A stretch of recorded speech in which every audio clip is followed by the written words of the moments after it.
혹시 여러분은 단 한 단어, 갑자기가 여러분의 삶을 완전히 뒤바꿔버릴 수 있다는 사실을 알고 계셨나요? 오늘도 평범한 하루를 보내고 있었는데 갑자기 한쪽 팔이 말을 듣지 않고 입에서 말이 제대로 나오지 않는다면 어떤 기분일 것 같으세요? 상상만으로도 아찔하죠. 그런데 이런 일이 실제로 벌어지고 있다면 어떨까요? 바로 뇌졸중이 그런 병입니다.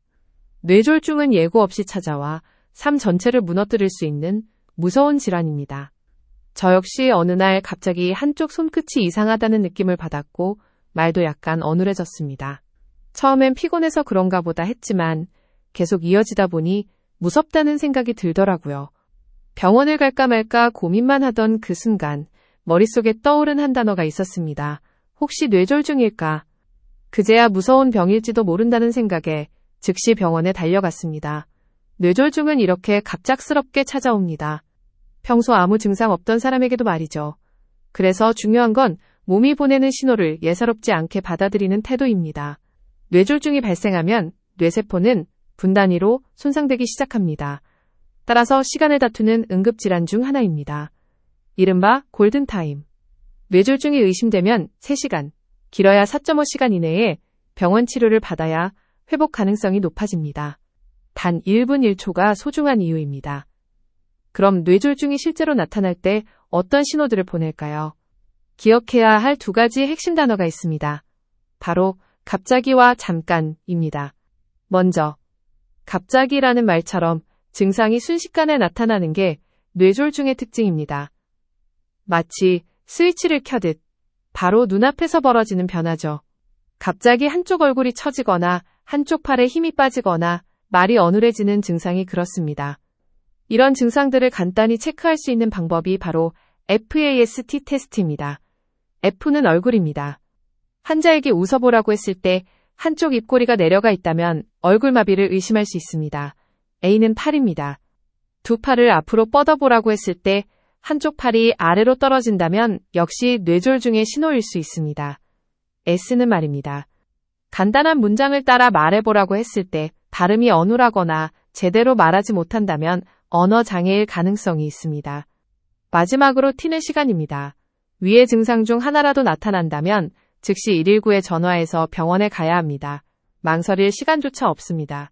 그런데 더 무서운 건 이런 증상이 잠깐 나타났다가 저절로 사라지는 경우입니다. 그래서 그냥 넘기기 쉬운데 이게 오히려 더 위험합니다. 일과성 허혈 발작, 즉 TIA라고 불리는 미니 뇌졸중은 실제 뇌졸중이 발생하기 전 몸이 보내는 마지막 경고일 수 있습니다. 증상이 몇 분 내로 사라지더라도 병원에서 반드시 검사를 받아야 합니다. 그렇지 않으면 며칠 혹은 몇 시간 뒤에 진짜 뇌졸중이 찾아올 수 있습니다. 이건 절대 과장이 아닙니다. 실제로 TIA를 경험한 사람 중 약 3분의 1이 몇 년 안에 뇌졸중을 겪는다는 통계도 있습니다. 그래서 증상이 잠깐이었다고 해도 절대 방심해서는 안 됩니다. 오히려 그 잠깐이 당신의 생명을 살리는 기회일 수 있습니다. 지금 이 순간 뇌가 보내는 신호를 알아차리고 즉시 반응하는 것이 뇌졸중을 극복하는 첫 번째 열쇠입니다.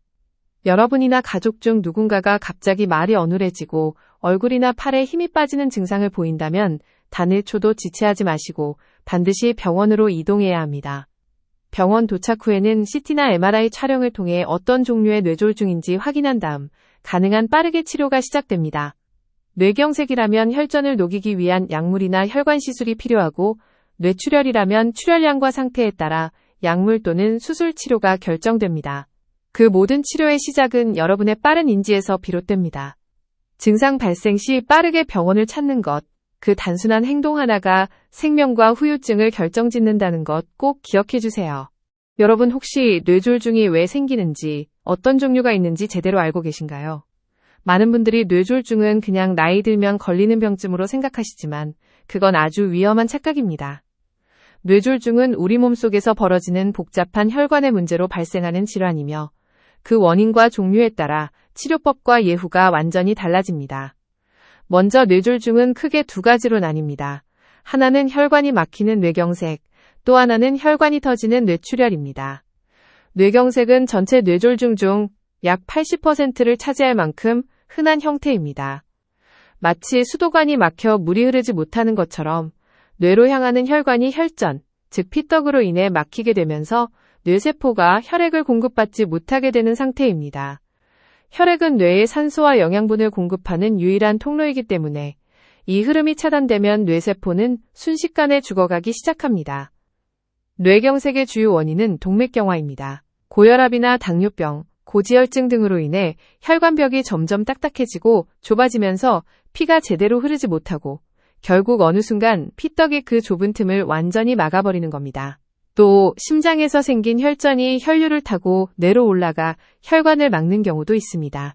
특히 심방세동과 같은 부정맥이 있는 분들은 이로 인한 심장타 색전증 가능성이 매우 높습니다.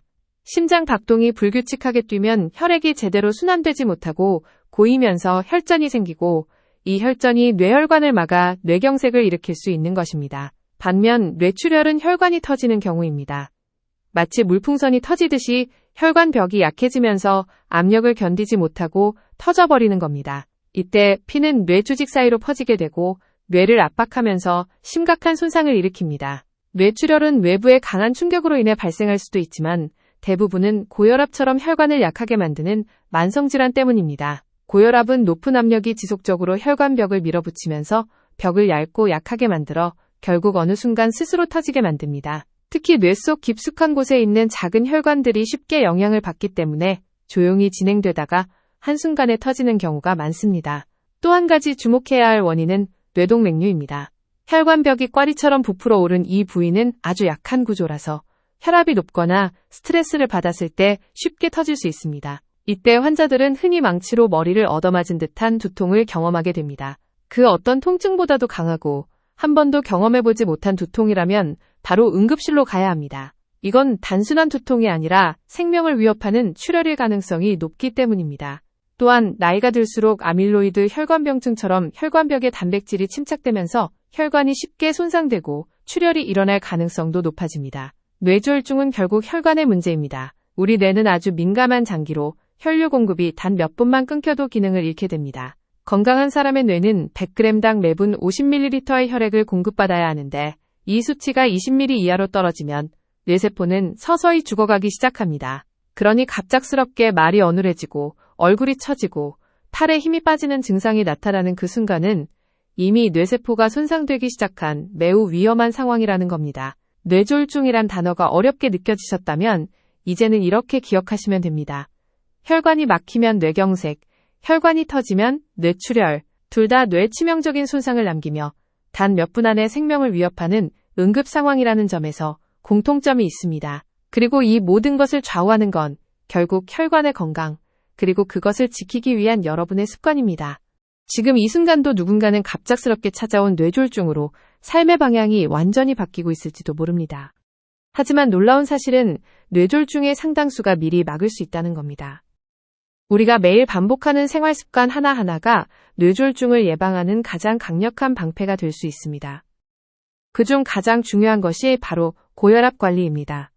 고혈압은 침묵의 살인자라고 불립니다. 특별한 증상이 없기 때문에 조용히 우리 몸을 망가뜨리다가 어느 날 갑자기 뇌졸중이라는 형태로 터져나오는 겁니다. 특히 고혈압은 뇌출혈의 가장 큰 원인입니다. 지속적인 높은 혈압은 혈관벽을 얇고 약하게 만들고 이 상태가 오래 지속되면 결국 혈관이 터지게 됩니다. 반대로 고혈압은 뇌경색의 원인이 되기도 합니다.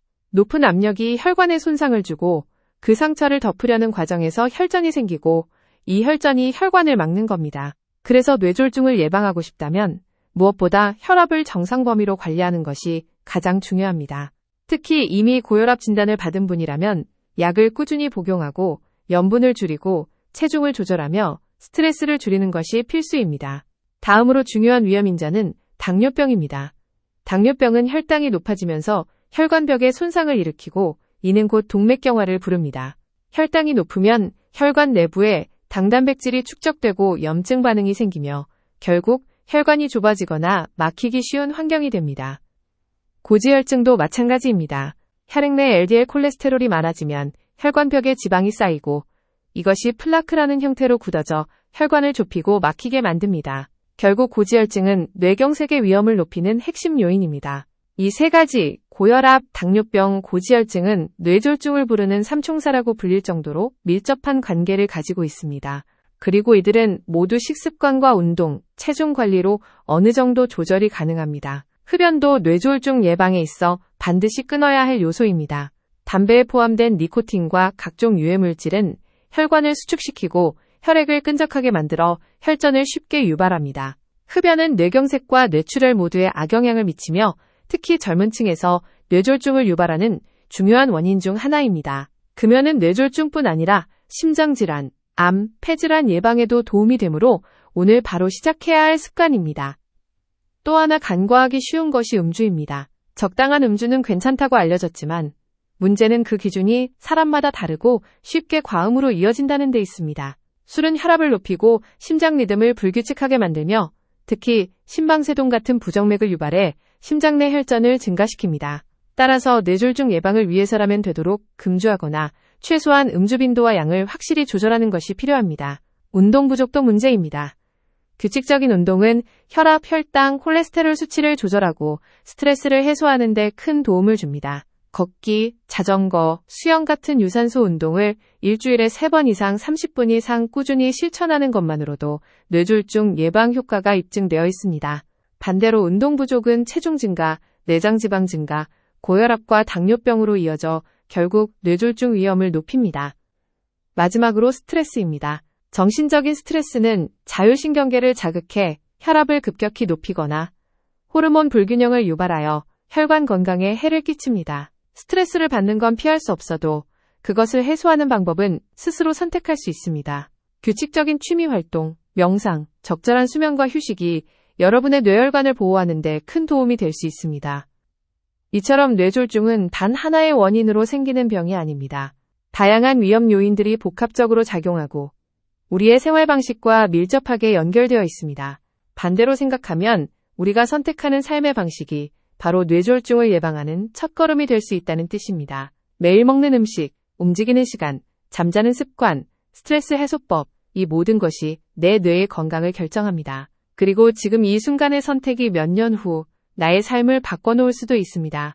그러니 늦지 않았습니다. 뇌졸중은 막을 수 있습니다. 오늘부터 나의 생활을 점검하고 하나씩 바꿔나가보는 것, 그것이 가장 확실한 예방입니다. 이제 우리가 알아야 할 가장 현실적인 이야기를 해보겠습니다. 뇌졸중은 응급입니다. 증상이 시작된 그 순간부터 생명과 기능을 지키기 위한 싸움이 시작됩니다. 그래서 가장 먼저 해야 할 일은 단 하나, 지체 없이 119에 전화하는 것입니다. 집에서 자가치료를 하거나 한두 시간 지켜보자는 판단은 돌이킬 수 없는 결과를 초래할 수 있습니다. 실제로 뇌졸중은 병원에 얼마나 빨리 도착했느냐에 따라 회복 가능성과 후유증의 정도가 크게 달라집니다. 뇌졸중이 의심되어 응급실에 도착하면 의료진은 가장 먼저 뇌 CT나 MRI를 통해 뇌졸중의 종류를 구분합니다. 뇌정색인지 뇌출혈인지에 따라 치료법이 완전히 다르기 때문입니다. 뇌경색의 경우 막힌 혈관을 뚫기 위한 치료가 시급하게 진행됩니다. 증상 발생 후 4.5시간 이내에는 혈전용해제를 주사하여 피떡을 녹이는 치료가 가능하며 일부 환자는 24시간 이내까지도 혈관 내로 카테터를 삽입해 혈전을 직접 제거하는 혈관 중재술이 시행됩니다. 이처럼 빠른 시간 안에 치료를 시작할수록 뇌 조직의 손상을 최소화할 수 있고 회복 가능성도 높아집니다. 하지만 이 골든타임을 놓치면 이미 손상된 뇌세포는 되돌릴 수 없기 때문에 치료 시기를 놓치지 않는 것이 무엇보다 중요합니다. 반면 뇌출혈인 경우에는 상황이 조금 다릅니다. 출혈의 양이 적고 환자의 의식이 안정적이라면 약물 치료나 보존적 치료로 회복을 도모합니다. 하지만 출혈량이 많거나 뇌압이 급격히 상승한다면 수술이 불가피합니다. 출혈을 제거하고 뇌압을 낮추기 위한 개두술이 시행되기도 하며 뇌동맥류 파열이 원인일 경우 재출혈을 막기 위해 코일 색전술이나 클립 결찰술 같은 시술이 시행됩니다. 이 모든 과정은 단 몇 시간 안에 신속하고 정확하게 진행되어야 합니다. 그리고 여기서 끝이 아닙니다. 뇌졸중의 진짜 싸움은 이제부터 시작입니다. 급성기 치료가 끝나면 바로 이어지는 것이 바로 재활입니다. 많은 분들이 병원 치료만 잘 받으면 다시 예전처럼 돌아갈 수 있을 거라 생각하지만 뇌졸중은 회복에 있어서 시간이 필요하고 무엇보다도 환자 본인의 의지와 가족의 지지가 결정적인 역할을 합니다. 재활치료는 크게 3가지로 나뉩니다. 첫째는 물리치료입니다. 마비된 팔다리의 근육을 다시 움직일 수 있도록 훈련하고 몸의 균형을 회복하는 것이 목표입니다. 둘째는 작업치료입니다. 식사, 세수, 옷 입기 같은 일상생활을 스스로 할 수 있도록 도와주는 훈련입니다. 셋째는 언어치료입니다. 말이 어눌해졌거나 발음이 어려운 경우 또는 언어 이해에 문제가 생긴 경우 이를 회복하기 위한 집중 훈련이 이루어집니다. 이 모든 재활은 단기간에 끝나는 것이 아니라 수개월 혹은 수년에 걸쳐 꾸준히 진행되어야 하며 환자의 노력과 가족의 인내가 함께해야 합니다. 재활은 단지 움직임을 회복하는 것만이 아닙니다.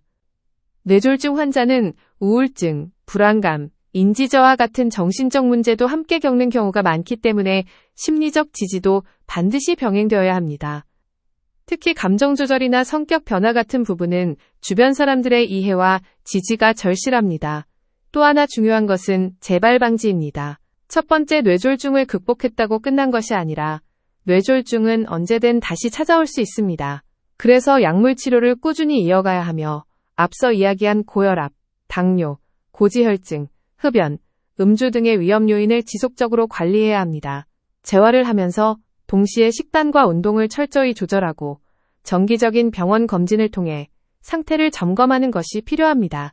또한 뇌졸중 경험자들을 위한 환자 모임이나 온라인 커뮤니티 등을 통해 서로의 이야기를 나누고 정보를 공유하고 함께 위로를 나누는 것도 회복에 큰 도움이 됩니다. 뇌졸중은 단지 한 사람의 병이 아닙니다. 가족 전체의 병이고 공동의 과제입니다.